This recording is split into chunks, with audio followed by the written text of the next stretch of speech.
Hello and welcome to Runkle of the Bailey. My name is Ian Runkle. I'm a Canadian criminal defense and firearms lawyer.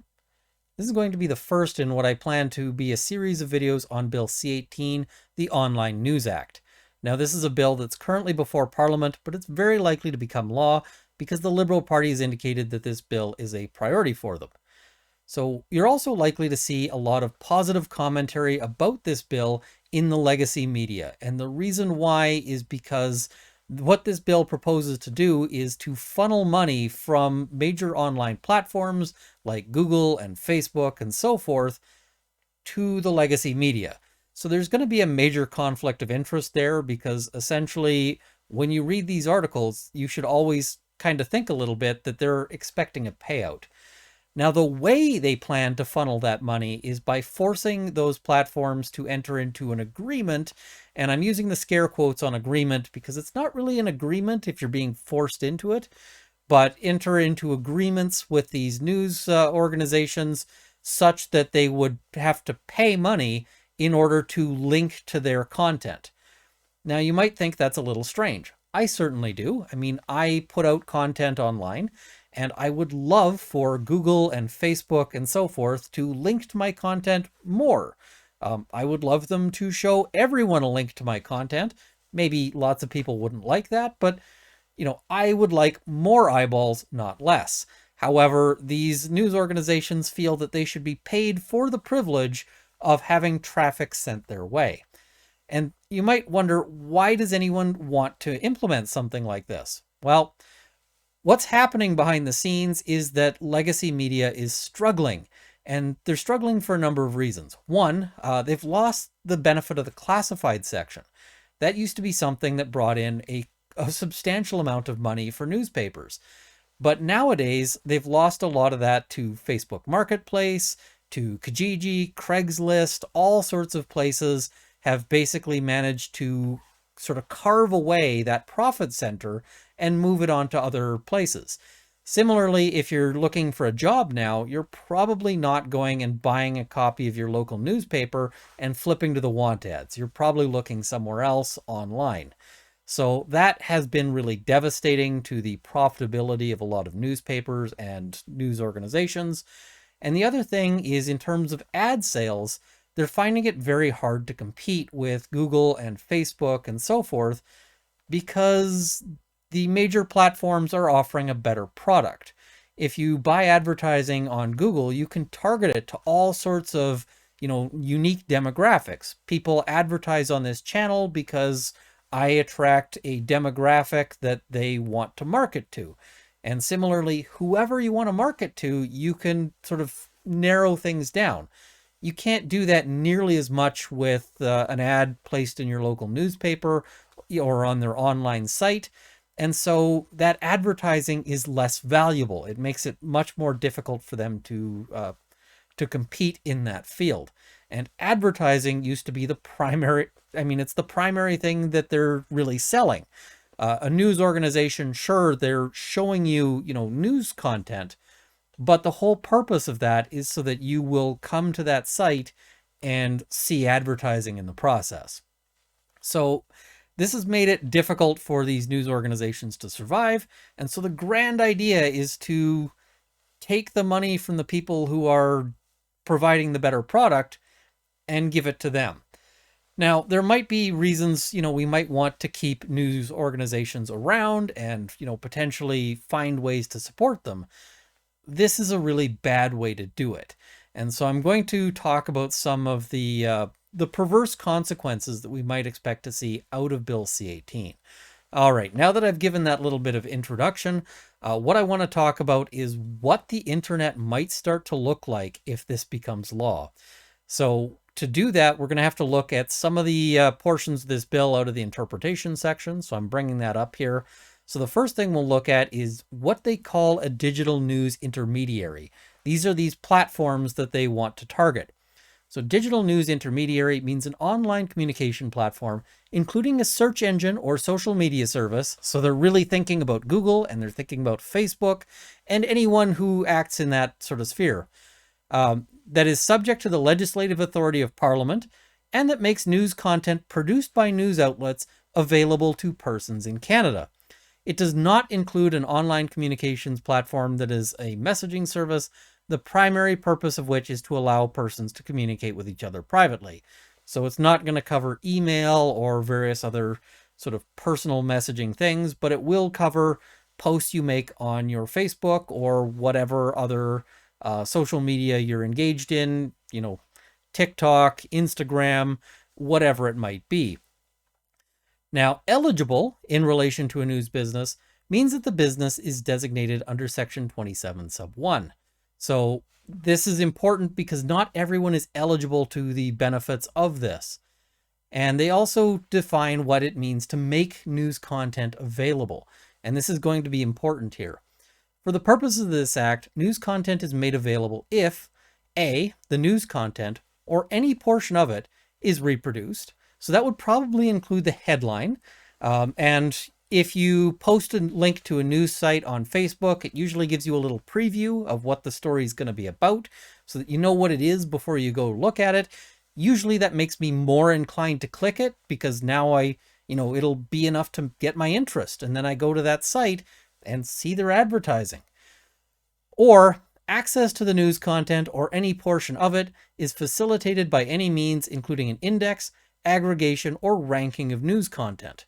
So this would target things like Google News and various other linking sites. Now they say that this is to be interpreted and applied in a manner that is consistent with freedom of expression. I don't think that's actually possible. And journalistic independence. This act is to be interpreted and applied in a manner that supports the journalistic independence enjoyed by news outlets in relation to news content produced primarily for the Canadian news marketplace, including local, regional, and national news content. Now, again, this is something that in practice they probably can't deliver on. Now, in terms of who is eligible, we should have a look quickly at that. So this is eligible news businesses at the request of a news business. So they ask to be designated. The commission must, by order, designate the business as eligible if it, A, is a qualified Canadian journal or journalism organization as defined in subsection 248 sub 1 of the Income Tax Act. I'm not going to look at that here, but they have definitions for what counts as a journalism organization in that particular bill or that particular bit of legislation. Or B, produces news content that is primarily focused on matters of general interest and reports of current events, including coverage of democratic institutions and processes, and regularly employs 2 or more journalists in Canada, so they have to actually have a Canadian connection, operates in Canada, including having content edited and designed in Canada, and produces news content that is not primarily focused on a particular topic, such as industry-specific news, sports, recreation, arts, lifestyle, or entertainment.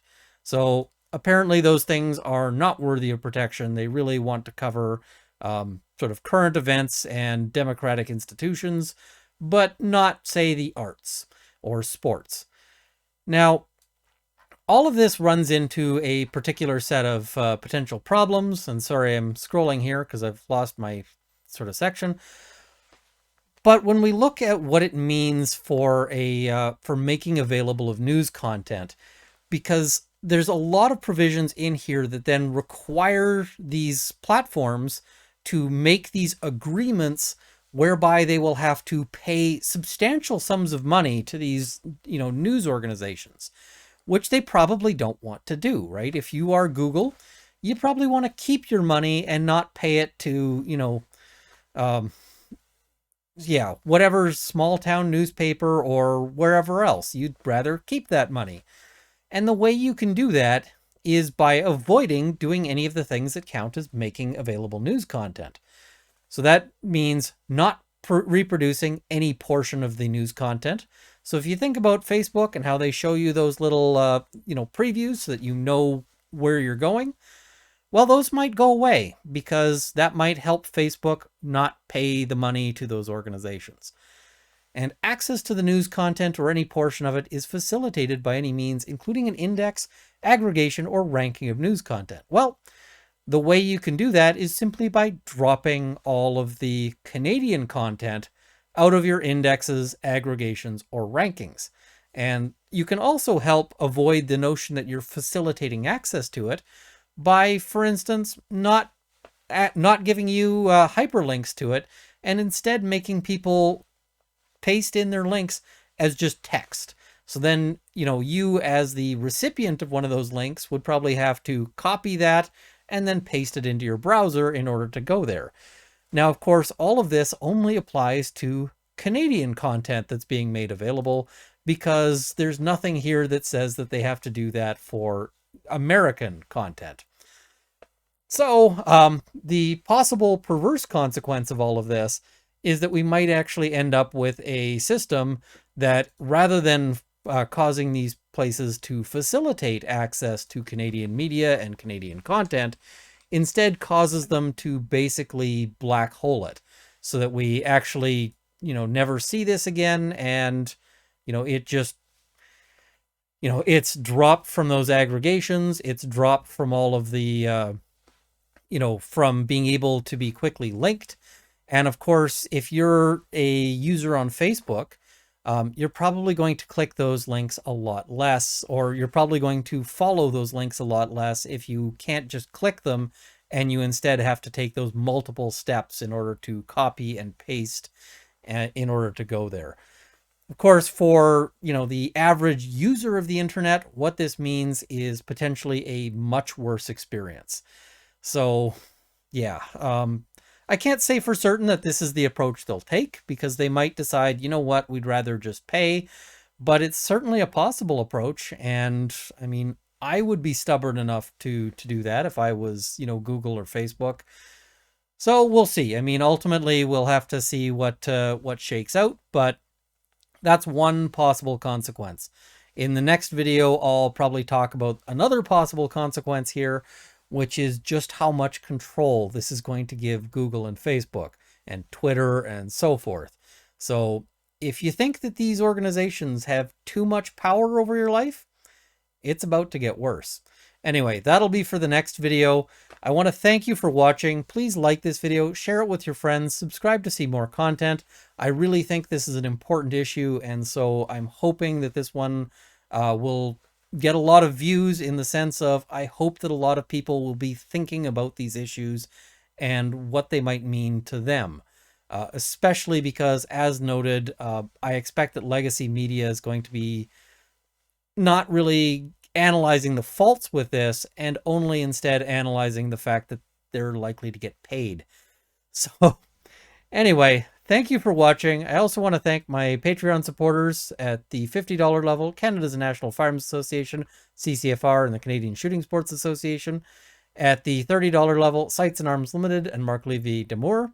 At the $20 level, Peter Hilger, Mark, Jane Babin Luxor, Haywire, Dale Nesbitt, Cameron Johnson, Bruno R., Andrew Elsich, and Rick J.D. Thank you as well to the $10 supporters, who will be in the crawl immediately following. And I also want to note that if you do send somebody a link to this video, I'm not going to come after you for money. I just consider that to be, you're doing me a solid. So you won't owe me a dime for doing that. Anyway, thank you for watching. I hope, see you next time.